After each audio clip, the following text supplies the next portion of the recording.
ও মামা ধৰি লওক আমাৰ এইবাৰ গগৈদাহঁত জিকি গ'ল, এইবাৰ চৰকাৰ আহি গ'ল আৰু গগৈদাহঁতৰ চৰকাৰ আহি যোৱাৰ পিছত এই আপুনি যে আঁচনিবোৰ দি আছে, অৰুণোদয় কিবা কিবি আঁচনি যে দি আছে, এই চৰকাৰ অহাৰ পিছত যদি আমাৰ আঁচনিবোৰ বন্ধ কৰি দিয়ে আমাৰ কি হ'ব বাৰু? তেওঁলোকৰ চৰকাৰ হয় পাকিস্তানত আহিব নহলে বাংলাদেশত। এই আমাৰ অসমত মানে গগৈদাহঁতৰ চৰকাৰ নহয় আৰু ন?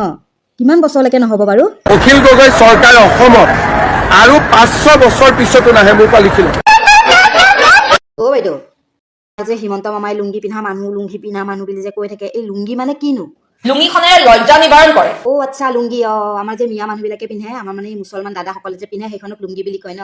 অ বাইদেউ, আপুনি আৰু এটা কথা কওকচোন মোক, এই আমাৰ যে হিমন্ত মামাই আমাক অৰুণোদয়বোৰ দিছে, এই আমাক অৰুণোদয়বোৰ দিয়াৰ কাৰণে আমাৰ হিমন্ত মামাৰ কিবা লাভ হ'ব পাৰে নেকি? অৰুণোদয়ৰ দ্বাৰা ভোট কিনিব পাৰে।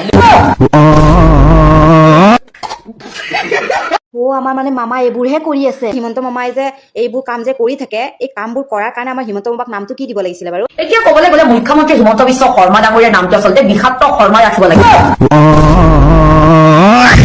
আমাৰ মামা ফেটি সাপ নেকি? কাৰণ তেওঁ মুখ খুলিলে বিষ ওলায়। তেওঁ যি ধৰণে কথাবোৰ কয় এক প্ৰকাৰ বিষ বুলি ক'ব লাগিব।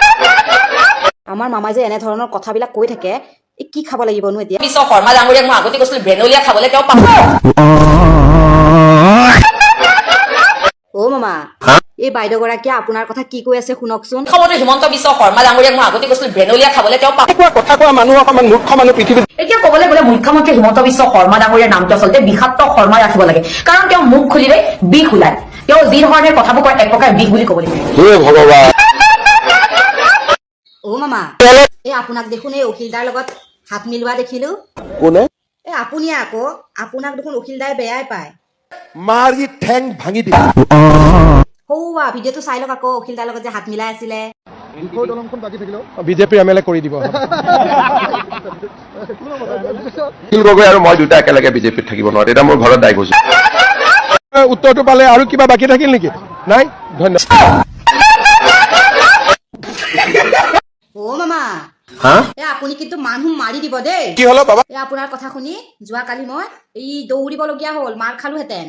এই কোনে মানে সেই ৰিক্সাৱালা মিয়া কেইটাই আপোনাৰ কথা শুনি 5 টকাৰ ঠাইত 4 টকা দিবলৈ গৈছিলো, কেইটামান ৰিক্সাৱালাই লগ হৈ মোক ইমান দৌৰালে, মই দৌৰি দৌৰি দৌৰি দৌৰি তত পোৱা নাই। আপোনাৰ কথা শুনিব নোৱাৰি দেই। মোৰ এই ভাগ্যখন ভাল আছিলে নেকি, বাটতে আমাৰ গগৈদাক লগ পাই গলো যে, এই গগৈদাইহে মোক বচালে। অখিল গগৈ মালটো। আপোনাৰ কথা শুনিবলৈ গলে মাৰ খাই মৰিব লাগিব।